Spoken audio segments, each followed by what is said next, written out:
I'm Dr. Tyson Morostiga. And I'm Dr. Derek Moore, and we're your Sports Quacks.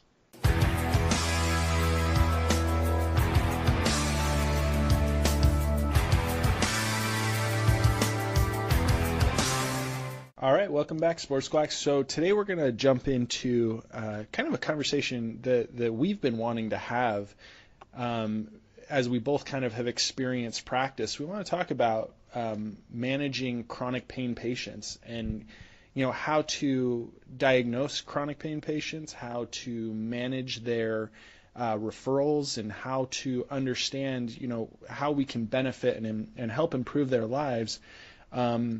Without doing the whole bone out of place and adjustments. How do we manage them from an evidence-informed standpoint, right?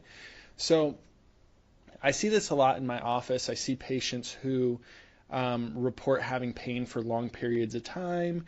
They come in and start to, run off just the gauntlet of pain, injuries, things, history, that you almost don't know what to do with, right? So let's just break this open. So Derek, I'm gonna put this in your direction. If you have a patient who comes in and they're when you're looking to diagnose chronic pain syndromes, what are you looking for? Like, what keys are you looking for? What are things that stand out to you that are red flags for that? Yeah, so I would say, the most common thing that I've started to see with the patients that I put in that chronic pain category, where there's some vagueness to their endpoint, is there's some type of structural abnormality. And I'm not just talking about degenerative disc disease. I'm talking about this person had some type of surgical abnormality that isn't going to change, some type of physical abnormality. Let's just say a patient came in with a very I had a patient who came in, she had Harrington rods put in when she was a teenager, and it got infected. Oh, wow. And they had to take parts of the rod out. And I sat her down. I was just like, in my mind, I was thinking, you can't do that. That doesn't make any sense.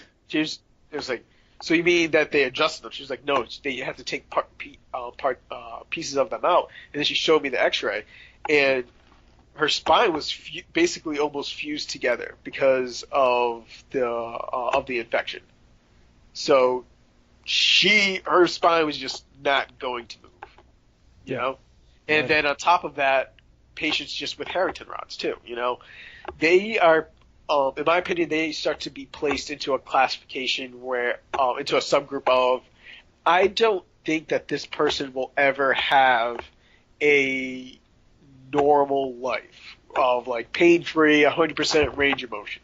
Right.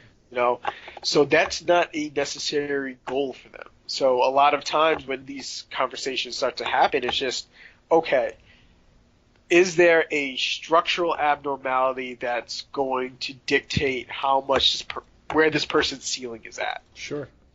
My issue, and we got into this beforehand, but we figured we might as well start the podcast on it, is when there isn't a structural reasoning for their pain. Yeah. This person comes in, they may have some degenerative disc disease, which we know doesn't really necessarily correlate with pain. They might have even some old herniations from the past, which don't necessarily correlate with pain. They might have stenosis. Once again, doesn't necessarily correlate with pain.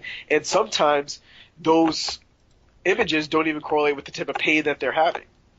I'll have a patient who says he has stenosis, but he's just having some like right hip pain, but he's not having any pain anywhere else. So I don't even know if it's just coming from the hip or coming from the back, but it's something that's long gone, and it's been dragged on and on and on. And those are the cases where there's nothing structural, so I have a harder time accepting the fact of that vagueness to an end date of care. Well, and I think that's kind of partly so it's partly what we've as evidence-informed chiropractors have done to ourselves.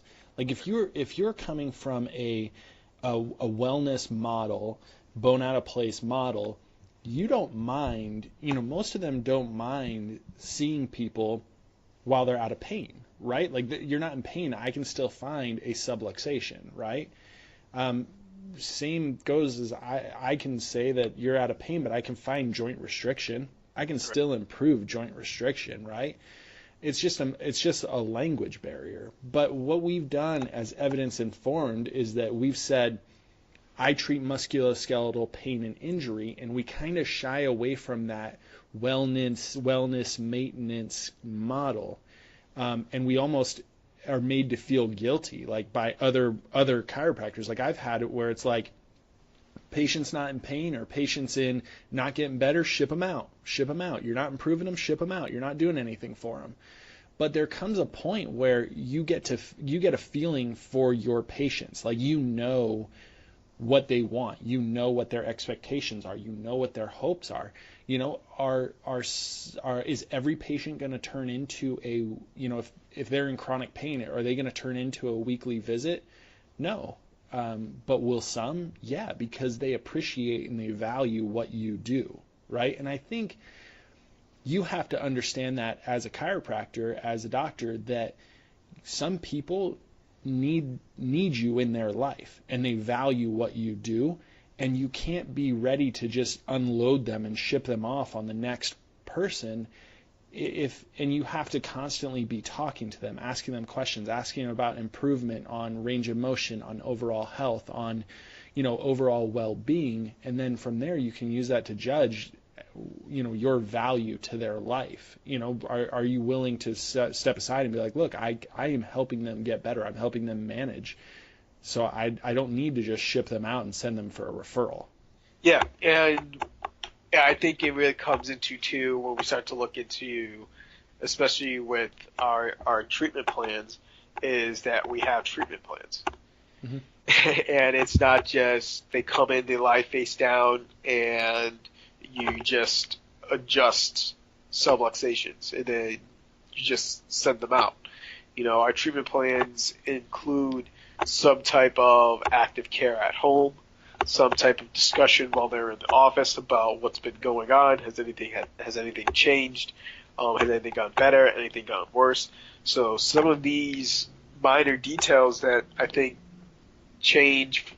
that I think are the main difference from a 5-minute appointment to a 15-minute appointment are one of the more important parts for being an evidence-based doc, because I don't have an issue with a patient with a long-standing injury coming in and we're repetitively going after it with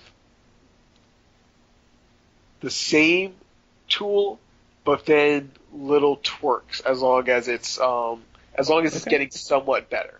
So it's just like patient comes in with just right-sided lower back pain, and we kind of identify it as more of like a sacroiliac issue. And for, at least in my opinion, they tend to respond, and then for some reason or another, they'll like creep their way back in. It's never anything severe where I'm starting to like push them away, but it's never fully gone away.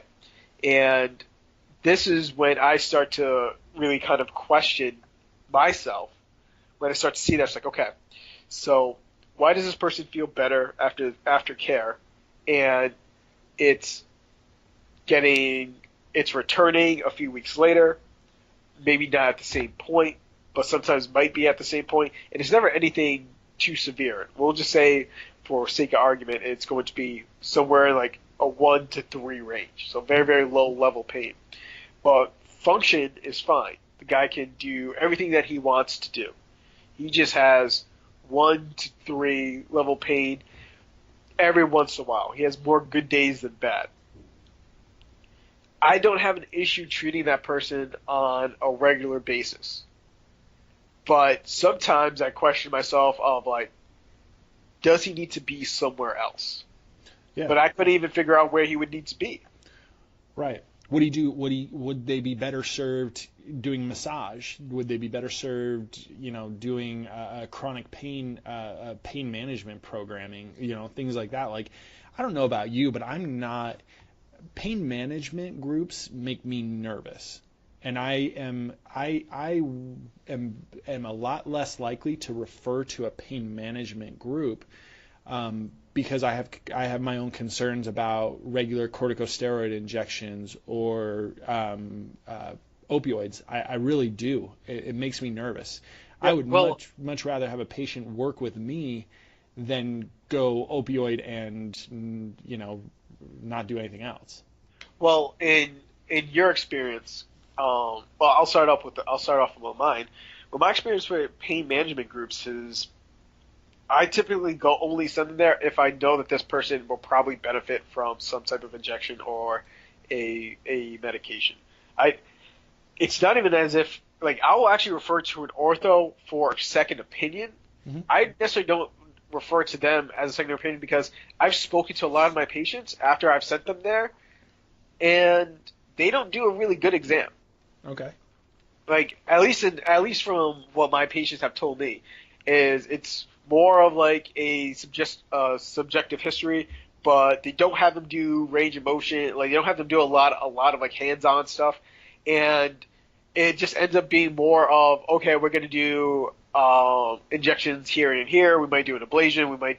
They might recommend for like a discectomy or something like that. But I would usually push more for an ortho because even in my experience, an ortho, especially one that you start to develop a little bit of a better, I guess like a rapport or feedback from, I feel as though they just do a better job at delineating, okay, you're still not a surgical candidate. We're going to push for a few more weeks of PT. Mm-hmm. Or we'll do a light round of like flexural or some type of muscle relaxant, but continue on doing what you're doing. Everything is right where it should be. But pain management groups, I just feel as though it's just an access point to some type of intervention, like an injection or a higher dose, kind of like gabapentin nerve issue thing. Yeah. Well, so I'll share kind of one of my like standout experiences with you. So, a patient that I'm working with has a couple things. A couple things going on. So, they have Lyme disease. I'm sorry. I don't know why. I was looking out. I was looking out my window, and somebody walked by and they stared and made eye contact with me. And that really uncomfortable, like weird look, whatever. But patient has Lyme disease and just significantly. I've been treating him for about 2 years now, and severely disabled. When I talk like range of motion is like literally the cervical spine has. I mean, we're talking 90% reduction in range of motion, and painful in every motion. And I'm literally working to help just maintain that 90 degrees of motion, right? I got a letter from them stating that he was being denied his disability claim. He's 56 years old, just trying to get to retirement, and can't get to retirement age. Can't get Medicare coverage, like literally they came back and they denied his claim. And I sent them a notice. I said, hey, please tell me why, like send me what's going on. So they sent me their hearing, right? They send you this kind of packet that has all of his test results and his hearing and stuff. And like, so my information was input in that hearing. I send them all my documentation and everything. I've done his ranges of motion. And literally, like, so my corner that I got, my little piece, was like a paragraph long that said, chiropractor put in their notes that he had moderately to severe reduced range of motion. But then his medical doctor in ortho wrote that range of motion at times is restricted, and then also was mildly degenerative disc and no signs of cervical fusion. And I was like, what the heck? That does not match up with my findings. Like that, something's not right. Like, so I called the office, the ortho office, and I said, hey, I have a patient here. Our notes don't match. Like, can you please tell me what's going on? And I finally got like a hold of the ortho through a channel, some like weird, crazy, whatever. I got back that said, well, our doctor just told us that he's never put hands on that patient and he's never done range of motion testing with them. And I was like, what the heck? Your diagnosis and your examination is carrying the weight of this dude's disability case, and you haven't touched him, but yet you submitted notes saying that you did? Like, that's messed up. So unfortunately, my patient is now has to hire a new attorney, has to sacrifice hundreds of dollars that he doesn't have to try and fight this disability claim that should have been done in the first place, but his ortho didn't do an examination on him. So, sorry for the long story, but when it comes to referring people out, like, that's what you get, unfortunately. So it makes me nervous to refer patients out. When I really try hard to do a full examination, I try and really manage these cases. And that's one thing to keep in mind when you start taking on chronic pain patients. Disability, justifications, helping them understand that their insurance may not cover their wellness or their maintenance or whatever you want to call it.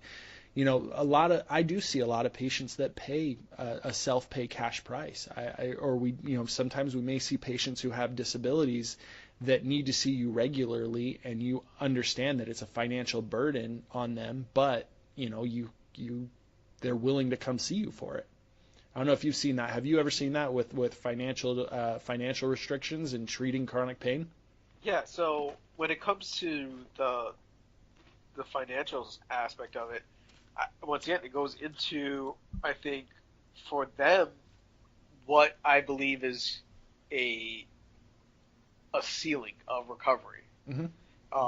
If I feel as though that we've reached the ceiling, then I'm more likely to be a little bit lenient with how often I need to continue to see them.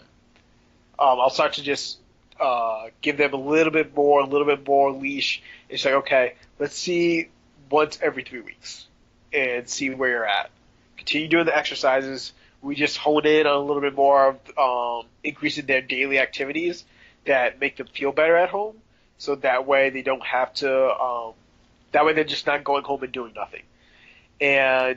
But if somebody's coming in and we're making headway, and I feel as though we can really, really get. Let's just say they came in with 7 out of 10 pain, and a lot of range of motion deficits and a huge restriction on their activities of daily living, and we start to make huge improvements. They start to do more stuff at home. Their range of motion is mildly improving, but they feel better when they move, and their pain is extremely reduced, and they drop down to somewhere between 3s and 4s, but they're on a constant 3 and 4. They tell me that they're a little iffy on payments and how often they can come in. I'll usually try to push them to ride it out a little bit longer. Okay. Because if we can continue to make steps where it's just like, hey, listen, we made all of these steps here. Let's see if we can at least get you to a point where you're having, this is just kind of something I always continue to say to my patients, more good days than bad. And once they make it to that point, then I'll start to reduce the treatments. But a lot of times, even though that they say they have like financial issues, if it comes up earlier on in the treatment plan, I'm less likely to bend. Okay. If it's been something where we've been seeing them for a couple of months and we've hit a little bit of a plateau, it all depends on what happened during that re-exam. Like, if I feel as though we can make more progress, I push them a little bit more. But if I feel like we're getting really, really close to that end point of this person may not ever be pain free, they may not have full range of motion at all times, then I'll say like, okay, let's make more of a financial decision versus a health decision. Right. Because for some reason, like I just don't feel as though patients in certain situations understand the full aspect of like what's going on sometimes when it comes to care. They just feel as though that they have back pain, it hasn't been getting better, but they just don't understand that they have been getting better. And you have to like reintroduce that and be like, do you remember where you started? And where you're at now? And they're like, oh yeah, I have been getting better. You're like, yeah, let's keep riding that out. Right. And then they seem to be more on board after that. Well, one of the big mistakes I see with chronic pain is knowing what you use as your measure, right? So like, are you strictly using pain as your measure, right? Like that is like number one where you go wrong. Yep. Like if you're using like the only thing that I see is that you're coming to me every single time and you're a 3 out of 10, but I ignore the fact that you're able to work. You've been working for a month and you haven't missed any days of work, or you've been able to, like I have someone right now who I'm managing their pain. I see him twice a week, once every 2 weeks, but he comes in reporting that, when he sits on the toilet, his legs don't go numb anymore, or he can stand up off the toilet without falling over. I mean, it sounds crazy, but like there's little things like that where it's like I get out of bed and I don't have the numbness and tingling down my legs, but he still comes in reporting a 4 or a 5 out of his back discomfort. So I like really having good solid functional goals for these chronic pain patients is what you need to establish. And so that's kind of the big part we need to talk about is how do you talk to them? Like how do you talk to your chronic pain? Like I guess for me, the first thing I always do is like, look, pain-wise, you've been in pain for, weeks at a time or years at a years at a time. What are we going, what are our establishing, how are we going to establish goals, or what are our goals we're going to establish, right? I always talk about like days at work, pain-free days at work, or, functional, more functional also. Uh-huh. So is that something that you've done Yeah. with patients, or how do you manage that? And I think you're right when it comes to that pain aspect too. And sometimes getting them in, that's actually an aspect of the pain science research too, is trying to walk back some of that, the VAS scale, the visual analog scale for pain, like 1 out of 10, where's your pain kind of thing. So many times during the treatment plan, I'll just stop asking them to rate their pain. Okay. Usually I'll start to do it in the first few visits, and then there's like a gap where I stop asking them. Yeah. Because I don't want them to start to become attached to that idea of that their pain is 5 out of 10. So I'll just say, so how did everything go since the last time we saw you? Keep it a little bit more open. And then I'll just ask them just like, oh yeah, so X was this used to bother you. How's that been coming? Has that been going along? Have you tried doing this again? And then we'll discuss like possible interventions on better lifting techniques, all of these other things to kind of help them with whatever activity that we're talking about. And then after maybe a few weeks pass, I'll get back onto the VAS. Okay. And I'll ask them for the number again. Yeah. Because I don't want them to just start to come, because I feel like sometimes, especially earlier on, rate your pain 1 out of 10, and I saw this more so even when we were in student clinic, where we had to give them like the oswestry stuff and everything like that. Yeah. They had it down pack. They would fill it out. Everything was the same. We would pull it up from like 4 years ago. Guys who've been in practice who are like for years, and you're just like, well, you saw this guy 4 years ago, and she looks exactly the same. It's exactly the same thing. So, and I'm just like, all right, maybe we shouldn't be doing this right now. So here's one of my like greatest memories of being a student, right? So I go into this VA clinic, right? And at the VA, they preach like always doing functional outcomes and releasing patients because that's where they do all of like the evidence-based, like they go like I do or they do the research and get paid for doing research in the VA with chiropractic care, right? So I roll in, it's one of my first weeks there, and he's like, yeah, I'm like, oh, how long have you been coming here? Expecting like, oh, because I was picking up their care. I was expecting like, oh, a month or a couple of weeks or, whatever. And I get this like, oh no, I've been in here for about 6 years, or no, sorry, it was over 10 years. That's what it was. I'm going crazy. It was over 10 years. And he goes, oh, do you remember this person? And I'm like, he's one of my professors. Like, and I'm in my fourth, like, I'm like, what the freak? Like, he's always, yeah, I saw him when he was first in clinic, and now he's this great professor at the school. And I'm like, what? Like, and I pull up like their scores, and they've got notes back to like, it was probably like 2002, 2001, and all of this just weird stuff. And I'm like, that's not management of chronic pain that you're saying you're doing, but I understand why you do it. Right, yeah, you understand it, yeah. I understand it. Like, I guess I'm not trying to knock them for. Yeah, we're not trying to be critical of it. But like, don't say you're doing one thing and do another. Like, just do it. Just like, look, yeah, come to the VA, get your treatment, get your therapy. It holds you over for a week and keeps you from it helps you with your with depression, anxiety, with having getting the benefits of it. That's wonderful. That's a great thing. Yeah, and I've been toying around with this idea, but I just don't know if I really want to start to implement it, and which is why I'm glad to like finally be taking one of McGill's courses. But McGill has put the recovery so. After like post ACL, everybody's pretty comfortable with saying like recovery time is about 9 to 12 months where you can kind of return to play, but 2 years where you're pretty much normal.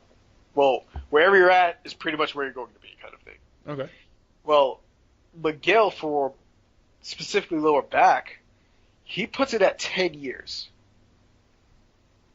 So he was just like, that's the window of like normalcy where you had your original incident of severe pain. It's a 10-year window for a recovery process. And I heard that and I was like, all right, works well with our model for a chronic pain patient with lower back pain. Sure. But do I say that?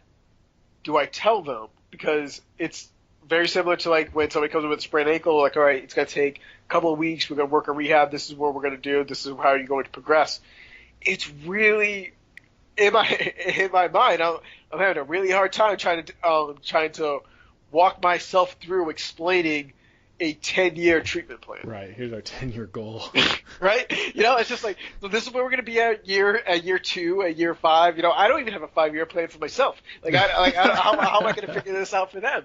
So, but sometimes I have told some patients, I'm just like, hey, listen, like, this is, especially with lower back injuries, they're so complicated sometimes that you may not have pain, you may not be pain-free for a while.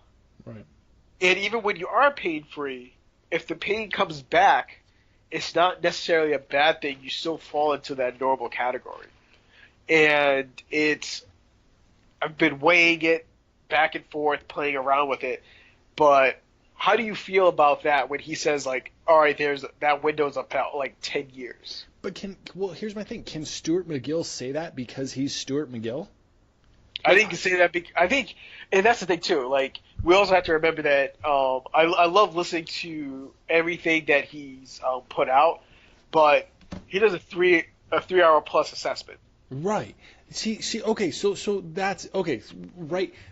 As evidence informed chiropractors, we tend to pattern our thoughts and our beliefs along the same lines as these guys who live and treat in a completely different world than we're capable of treating in, right? So like these guys that are set up at universities, McGill's set up at a university. Like he's got a funnel of patients that are going to pay top dollar to get this dude's assessments. We don't. You know, the 99% of us work within a certain situation where we've got to get paid for what we do, and we've got to do a good job.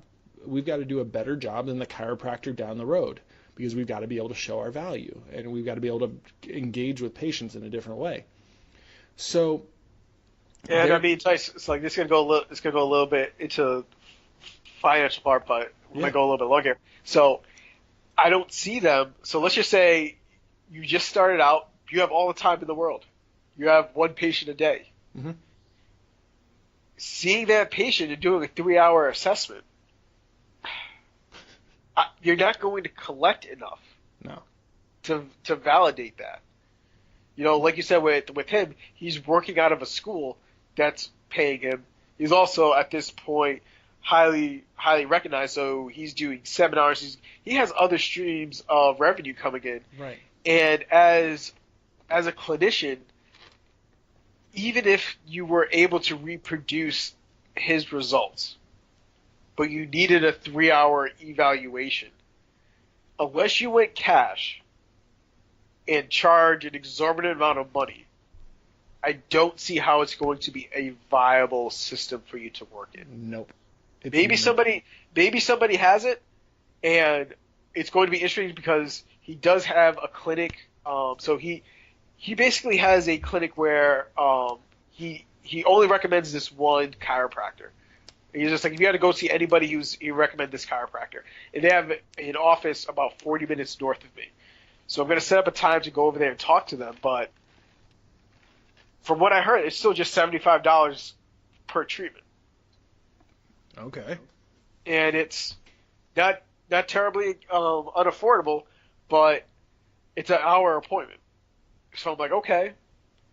But that seems like a viable option, but are you doing a 3-hour assessment? Are you doing all these other things? Mm-hmm. I just don't see how that fits into there where it's just like, all right, chronic pain, I'm not doing something right, so I need a 3-hour assessment. I just don't think that's there. I don't think that's, I don't, what are you doing for 3 hours? Well, so we'll get into that to the side note, but like he goes into like all of it. It's just it's kind of ridiculous, but it's good, but yeah. But that's even the same with like the SFMA breakouts and stuff like that. Like if you go like anyone who's done SFMA certifications, you sit there and they preach and they tell you like you can do this, like you'll get fast at this. The more you do this, the faster you'll get. SFMA breakouts like can take you forever, even if you're really good and like perfect at them. Getting patients set up, getting the average patient into certain positionings, it's not going to happen in the time frame that you want. And like if you're going to start charging, $200 for an initial visit, you better do some pretty amazing stuff. You better do some pretty like jaw-dropping, like world revolutionizing stuff for this patient, because they've really, I mean, $200 I guess isn't that much for an examination, but that's a lot.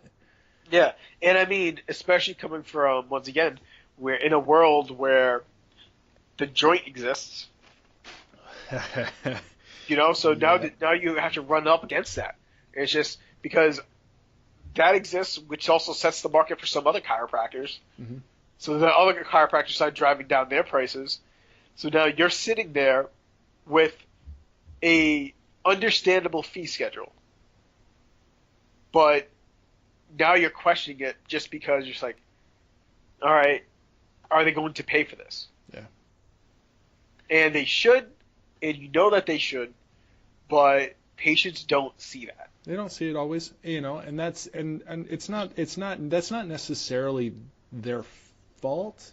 Right. It sucks, but it's not necessarily their fault. But that's where we can start talking about, valuing yourself. and not letting that get to you, because that can weigh on you. Holy cow, can that eat at you if you constantly feel like, man, nobody values me, like people don't want to pay for my services, like what am I doing? Well, what am I doing as a healthcare provider? We're not the only profession that feels that way. I'm gonna make that loud and clear. We're not the only, people, healthcare providers that get beaten down and worn down. But you've got to value yourself, and you've got to take a step back. That's why, like, these chronic pain patients that we talk about, when you establish, like, look, this is a long haul move. This is something you've been dealing with back pain for 5 years now. You got to understand, this is going to be consistency. This is going to need effort. This is going to be, I'm going to treat you. I'm going to manipulate you because I'm going to push you harder than you're going to push yourself. You're going to come in and see me because I'm going to update your exercises. I'm going to update what you're going to do at home. I'm going to keep things new, because doing the same 3 exercises for low back pain for the next 20 years isn't going to do it. It's not going to cut it. There's no set like handout of 5 exercises that you're going to stick to that's going to, be a lifesaver. It's not going to happen. You've got to communicate with people to understand your value. But then if somebody comes back and a chronic pain patient doesn't come back to see you, or they miss an appointment or whatever, you can't get bothered by that either. If you focus on that can, man, like, you just devalue yourself and you get frustrated. You can't let those things bother you. So here's my thing. That's kind of my rant at the end of this. Sorry. So big thing, is when we talk about chronic pain management, this was more of like a conversation with us than it was like we know exactly what we need to do, because I think that this is a really, there's a lot of there's no certain way to handle this. A lot of different chiropractors will handle it different ways, but I think if we understand that our communications with our patients about their chronic pain, we have to have it in a way that will express to them our value and what we do, but also engage them, get them to understand their issues, understand that there isn't a silver bullet for a lot of low back issues. We can do the best we can and we can manage it. But like Derek said, maybe there's a long haul. Stuart McGill's talking about 10 years. Like, helping a patient understand that is tough to do, but we can do it. So I'd love to talk to people. Anybody listening who's talking about who does pain management clinics, things like that, would love to hear input and what can be done, and maybe our experiences. We've had some negative, we both had some good experiences, but maybe if we can talk to someone who knows a little bit more from that side, it would be a great help. It could give us some great information to help us manage patients. So like always, follow us, hit us up, ask us questions. We'd love to talk to you guys. All right, have a good night. We'll talk to you later.